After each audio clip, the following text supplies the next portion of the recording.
के आनंद की जय हो। गौरी शंकर महादेव की जय हो। भक्त और भगवान की जय हो। श्री शिव महापुराण की जय हो। श्री सीताराम सरकार की जय हो। आइए हम और आप बड़े प्रेम भाव श्रद्धा से भगवान श्री गौरी के द्वारेश्वर महादेव के सानिध्य से श्री शिव महापुराण के दूसरे दिन की कथा में प्रवेश करें। मैंने कल की कथा में आपको भगवान की महात्मा की चर्चा करी थी। आज की कथा में हम और आप श्रवण करेंगे कि श्री शिव महापुराण श्रवण करने की विधि क्या है। देखिए, एक निवेदन करूं,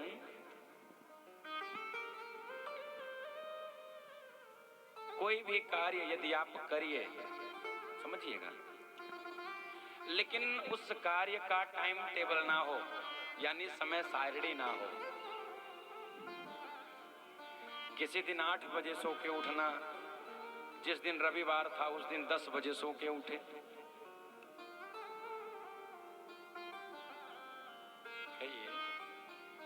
किसी दिन 8 बजे दातून करना, अब रविवार को 12 बजे नहाना। समझिए, तो भजन तो तभी होगा जब हम विधि श्रवण करेंगे। तो सबसे पहले श्री सूत जी कहते हैं, हे शौनक जी, हम आपको शिव महापुराण की विधि के बारे में बता रहे हैं, कैसे श्रवण किया जाए, किस विधि से श्रवण किया जाए। देखिए, सबका अपना अपना महत्व होता है।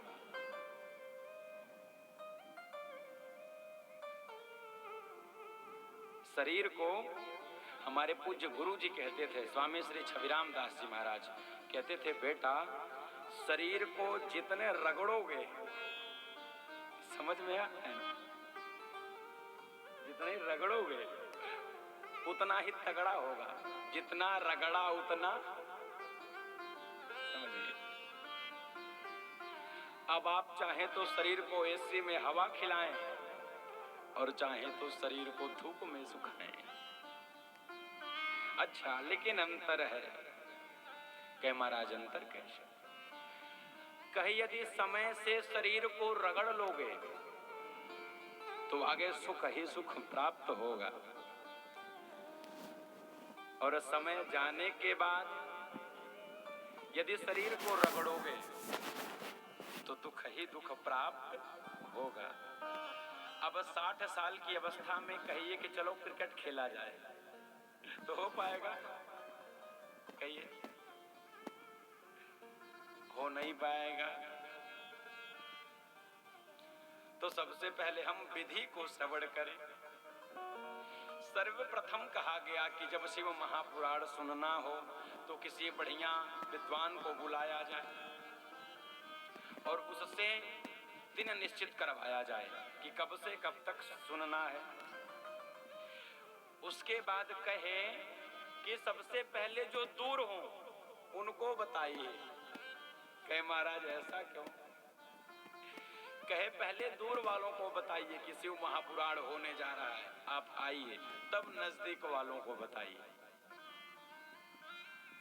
क्योंकि दूर है तो आने में तो देरी लगेगी। कहे उसके बाद समस्त शिव भक्तों को निमंत्रण देना चाहिए कि आप सभी चलिए, कथा हो रही है।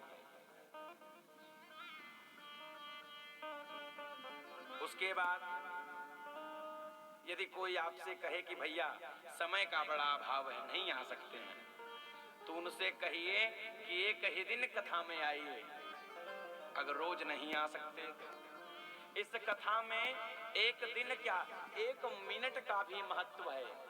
जो 1 मिनट भी कथा में आए और कथा को सुन लिए, उनका भी महत्व है।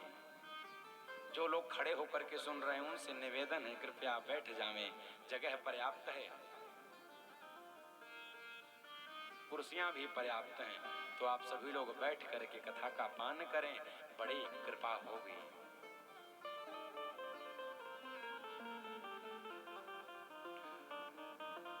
फिर कहे यदि शिव कथा घर में हो तो ठीक है, लेकिन यदि कहीं शिव मंदिर में शिव कथा हो जाए तब तो सोने में सुहागा, यानी उत्तम लोक की प्राप्ति होगी। और देखिए हमारा कितना सौभाग्य है, पहले तो आपका नहीं, पहले तो हमारा सौभाग्य होगा। तो शिव जी की मंदिर में आकर के शिव जी की कथा गा रहा हूं, और दूसरे आपका क्या है, कहे जिस शिव जी का रोज दर्शन कर रहे हैं उसी शिव जी की कथा सुन रहे हैं, तो आप भी भाग्यशाली हैं। इस कथा में बैठना माई बाप कोई साधारण बात नहीं है, साधारण बात नहीं है। समझिए भगवान माया रूपी छाता हटा दिए हैं आपके सर पर से, तब आप कथा में बैठे हैं। जैसे ही माया की छाता फिर से लगाएंगे तुरंत चले जाएंगे।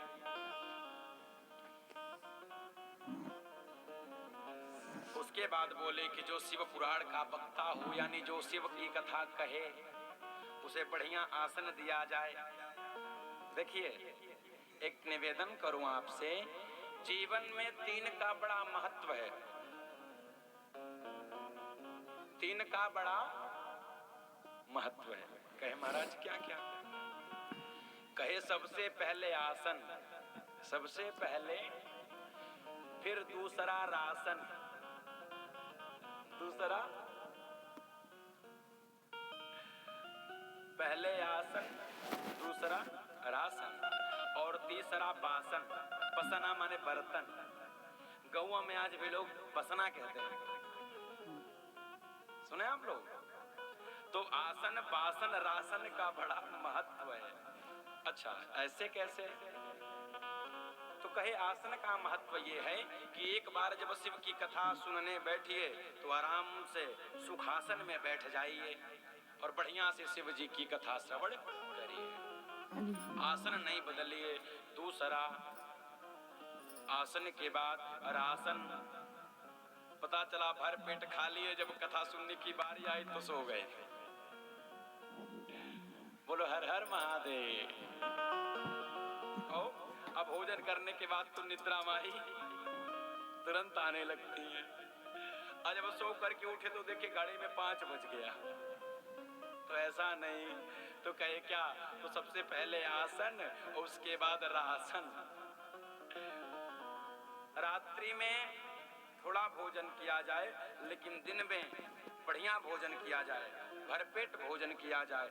लेकिन भोजन करने के बाद थोड़ा जब आप टहल लेंगे, जैसे ही भोजन करने के बाद बिस्तर पकड़े तब तो आप गए।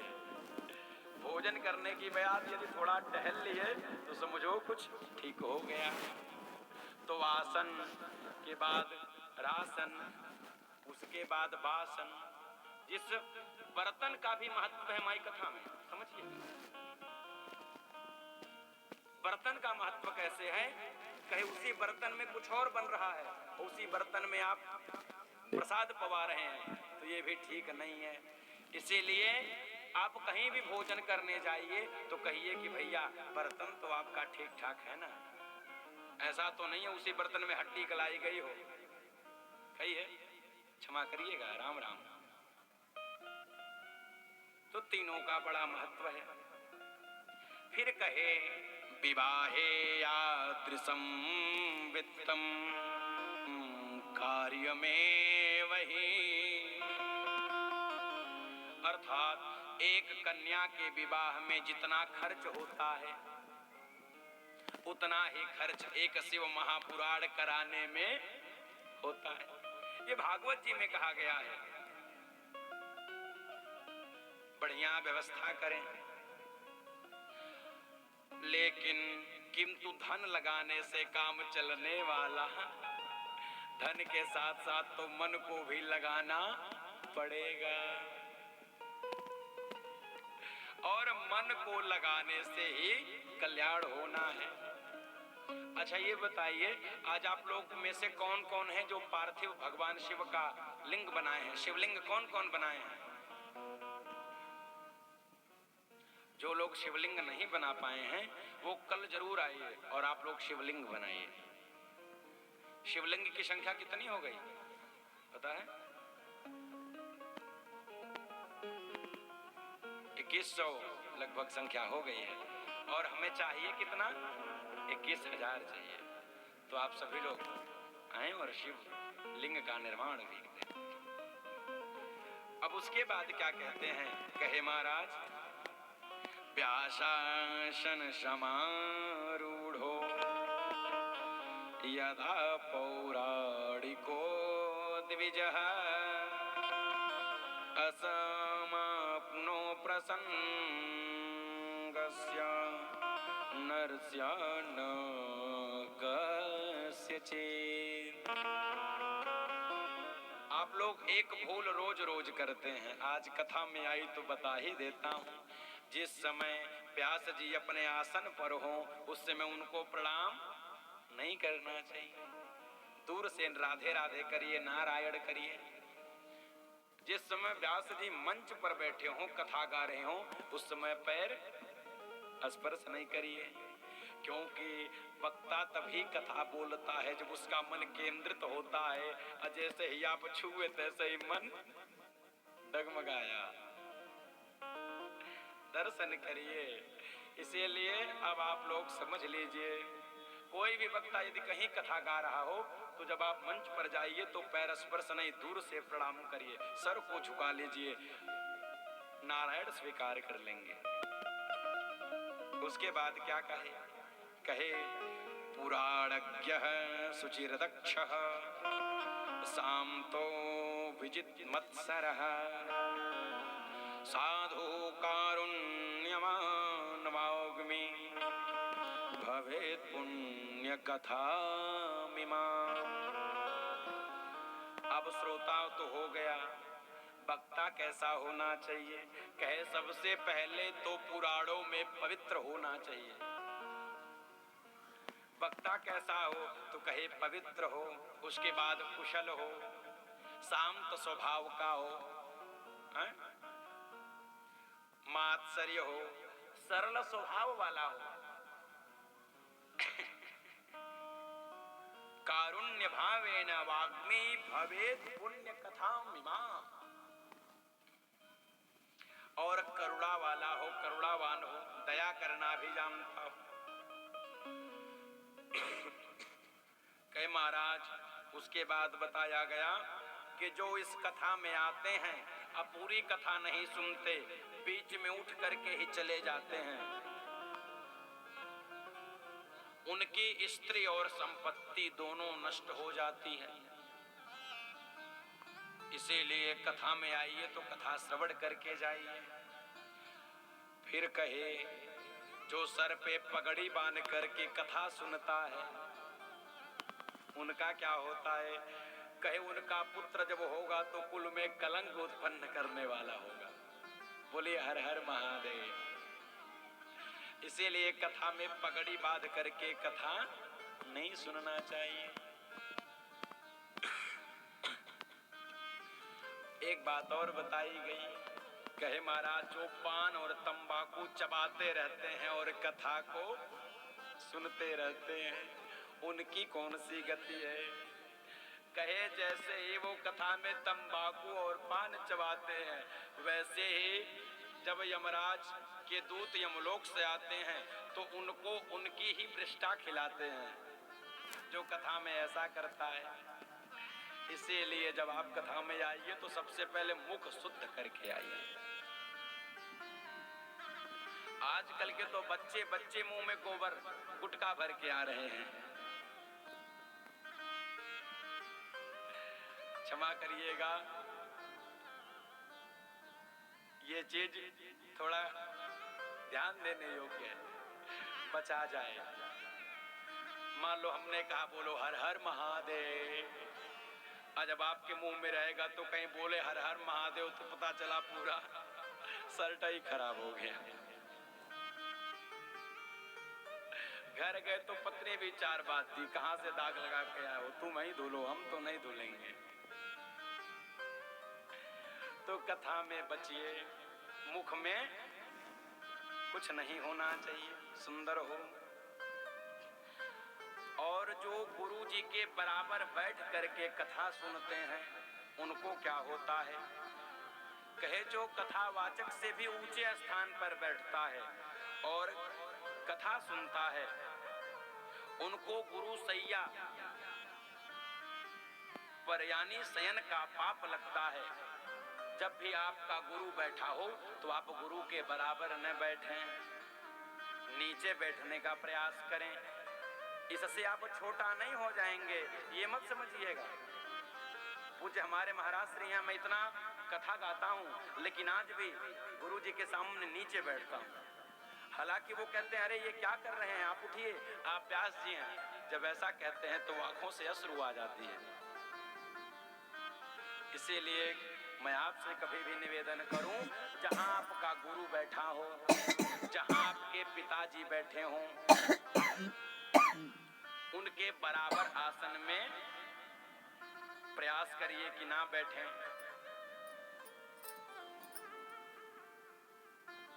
उसके बाद कहे जो कथा की और कथावाचक की निंदा करते हैं, यानी जो बुराई करते हैं। कुछ लोग तो घर से कसम खा के आते हैं कि केवल कथा में बुराई ढूंढेंगे, उनको अच्छाई से कोई लेना देना, वो तो यही ढूंढते हैं। तो कहे महाराज जो ऐसा होता है जो कथा की और कथावाचक की निंदा करता है। देखिए कथावाचक ही क्या, निंदा तो किसी की नहीं करना चाहिए। मानस जी में एक भाव है, बाबा लिखे हैं, बड़ा सुंदर। हे जी हरिहर निंदा सुनहि जे